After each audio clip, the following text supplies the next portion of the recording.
राधे राधे दोस्तों, कैसे आप सब। दोस्तों, हमारे YouTube चैनल पर आपका स्वागत है। हमारे इस चैनल को सब्सक्राइब कीजिएगा और हमारे वीडियो को लाइक, शेयर और कमेंट जरूर कीजिएगा। दोस्तों, देवों के देव महादेव के भक्तों का सबसे बड़ा त्यौहार आ रहा है। जी हाँ दोस्तों, हम बात कर रहे हैं माँ शिवरात्रि की। जी हाँ दोस्तों, माँ शिवरात्रि जो है भगवान महादेव जी का दिन माना जाता है और इस दिन उनके भक्त जो है बड़े धूमधाम से महाशिवरात्रि का त्यौहार मनाया जाता है। जी हाँ दोस्तों, हमारे हिंदू धर्म में महाशिवरात्रि एक त्यौहार के रूप में मनाई जाती है। दोस्तों, इस बार महाशिवरात्रि 11 मार्च गुरुवार के दिन को पड़ रही है। भगवान शिव को वादिदेव, महादेव, शंकर, नीलकंठ, भोलेनाथ, शिव शंभु, महेश, भोले भंडारी जैसे अनेक नाम से जो है जाना जाता है। कहते हैं कि तन मन और पूर्ण श्रद्धा से जो कोई भी भोले भंडारी की आराधना करता है उस व्यक्ति को मनोवांछित फल मिलता है। वे अपने भक्तों के दुख और परेशानियों को देख नहीं पाते हैं। महाशिवरात्रि के मौके पर भक्त दिन भर भूखे प्यासे रहकर शिवलिंग पर जल चढ़ाते हैं और उन्हें प्रसन्न करने का प्रयास करते हैं। जी हाँ दोस्तों, महाशिवरात्रि का जो दिन है भगवान शिव को प्रसन्न करने का सबसे अच्छा दिन माना जाता है।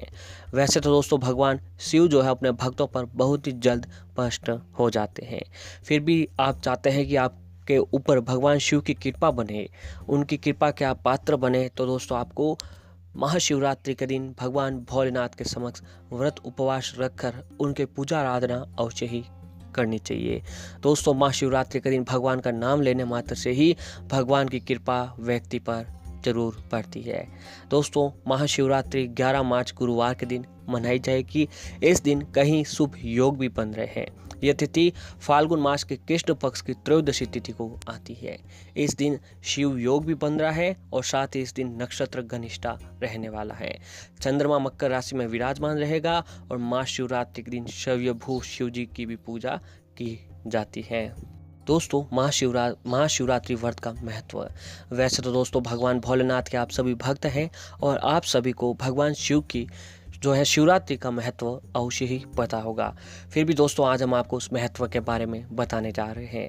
महाशिवरात्रि के दिन शिव जी की पूजा की जाती है। इस दिन पूजा करने से व्यक्ति की सभी मनोकामनाएं पूरी हो जाती है और मान्यता है कि इस दिन व्रत और पूजा करने से व्यक्ति को मन चाहे वर की प्राप्ति होती है। अगर कन्या का विवाह काफी समय से न हो रहा हो या किसी भी तरह की बाधा आ रही हो तो उसे महाशिवरात्रि का व्रत अवश्य ही करना चाहिए। इस स्थिति के लिए ये व्रत बेहद ही फलदायी माना गया है और इस व्रत को करने से भगवान शिव का आशीर्वाद प्राप्त होता है। साथ ही सुख, शांति और समृद्धि भी बनी रहती है। दोस्तों, शिवलिंग पूजा। शिवलिंग भगवान शिव का प्रतीक है। शिव का अर्थ है कल्याणकारी और लिंग का अर्थ है सृजन।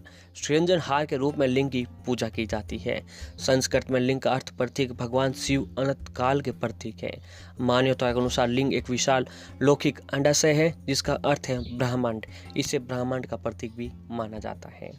दोस्तों, भगवान शिव की पूजा जो भी आप पूजा करते हैं वो पूजन सामग्री कुछ इस प्रकार है कि महाशिवरात्रि के व्रत से एक दिन पहले ही पूजन सामग्री आपको एकत्रित कर लेना चाहिए, जो इस प्रकार है। इसमें दोस्तों शमी के पत्ते, सुगंधित पुष्प, बेलपत्र, धतूरा, भांग, बेर, आम्र मंजरी, जौ की बालें, तुलसी दल, गाय का कच्चा दूध, गन्ने का रस, दही, शुद्ध देसी घी, शहद, गंगा जल, पवित्र जल, कपूर, धूप, दीप, रुई, चंदन, पंचफल, पंचमेवा, पंचरस, इत्र, रौली, मौली, जनेऊ, पंचमिष्ठान, शिव व माँ पार्वती की श्रृंगार की सामग्री, दक्षिणा पूजा के बर्तन आदि।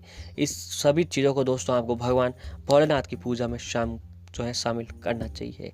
दोस्तों, महाशिवरात्रि का दिन है, ये तो जाहिर सी बात है कि शिवरात्रि के दिन आप लोग जो है भगवान भोलेनाथ को जरूर कुछ न कुछ अवश्य ही चढ़ावा करते हैं और करना भी चाहिए।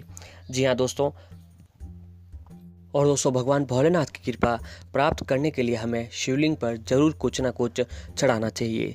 जी हाँ दोस्तों, व्रत रखकर भगवान का नाम लेकर हमें शिवलिंग पर जरूर कुछ ना कुछ अवश्य ही अर्पित करना चाहिए। दोस्तों, हमें लोगों को कुछ चीज़ें ऐसी होती हैं जो भूल कर भी शिवलिंग पर नहीं चढ़ानी चाहिए। जी हाँ दोस्तों, जाने अनजाने में हम शिवलिंग पर कुछ ऐसी चीज़ें चढ़ा देते हैं जिससे हमारी जो भी सारी मनोकामना होती है और हम मनोकामना पूरी होने की वजह हम और भी ज़्यादा परेशानियों में घिर जाते हैं।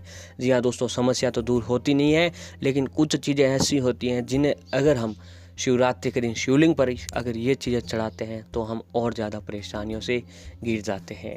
तो दोस्तों, इसमें सबसे पहला है, आपको भी भूल कर भी इन चीज़ों को शिवलिंग पर नहीं चढ़ाना चाहिए, वरना दोस्तों लाभ की जगह आपको बहुत बड़ी हानि भी उठानी पड़ सकती है। तो दोस्तों, इसमें सबसे पहला है टूटे हुए चावल। जी हाँ दोस्तों, भगवान शिव को खंडित चावल नहीं चढ़ाने चाहिए। ऐसा करने से आपको अपनी पूजा का पूरा फल नहीं मिलता है। दोस्तों, भगवान शिवलिंग पर अक्षत अवश्य ही चढ़ाया जाता है, पर आप जब भी अक्षत चढ़ा रहे हो तो दोस्तों आपको टूटे हुए चावल नहीं चढ़ाना चाहिए, वरना दोस्तों इसका आपको पूजा का फल प्राप्त नहीं मिल पाता है। आपको साबुत दानों वाले चावल ही चढ़ाना चाहिए। टूटे हुए चावल को अपूर्णता का प्रतीक माना गया है, तो भूल कर भी टूटे हुए चावल आपको शिवलिंग पर नहीं चढ़ाना चाहिए। और अगला जो है दोस्तों, कुमकुम का टीका न लगाएं। भगवान शिव को चंदन का टीका लगाया जाता है। चंदन का टीका लगाने से भगवान प्रसन्न होते हैं, क्योंकि विष पान करने की वजह से उनका कंठ नीला हो गया था। साथ ही महादेव ने नागों को धारण किया हुआ है, इसीलिए चंदन शीतलता का प्रदान करता है। तो दोस्तों, आपको भूल कर भी जो है भोलेनाथ को कुमकुम का टीका इस दिन नहीं लगाएं। आप अपनी अपनी शीतलता और भगवान की शीतलता के लिए भी आपको जो है चंदन का टीका अवश्य ही लगाना चाहिए। और दोस्तों, अगर इन फूलों को भूल कर भी न चढ़ाएं। दोस्तों, भगवान शिव को सफ़ेद फूल चढ़ाए जाते हैं, लेकिन शिवलिंग पर कभी भी केतकी और चंपा के फूल नहीं चढ़ाए जाते हैं। पौराणिक कथा के अनुसार भगवान शिव ने चंपा और केतकी के फूलों को श्राप दिया था। इस कारण सफ़ेद रंग होने पर भी महादेव को केतकी और चंपा के फूल नहीं चढ़ते हैं। जी हाँ दोस्तों, भगवान भोलेनाथ को सफ़ेद फूल चढ़ाए जाते हैं, पर इनमें आपको जब आप फूल चढ़ा रहे हो भगवान भोलेनाथ को, तो आपको केतकी और चंपा के फूल जो है शिवलिंग पर नहीं चढ़ाएं। इससे वरना दोस्तों आपको पूजा का परिणाम गलत जा सकता है। आपको जो है भगवान भोलेनाथ आपके ऊपर प्रसन्न नहीं होकर क्रोधित हो सकते हैं। और अगला जो है तुलसी जी के पत्ते। जी हाँ दोस्तों, भगवान शिव को कभी भी तुलसी जी के पत्ते नहीं चढ़ाने चाहिए।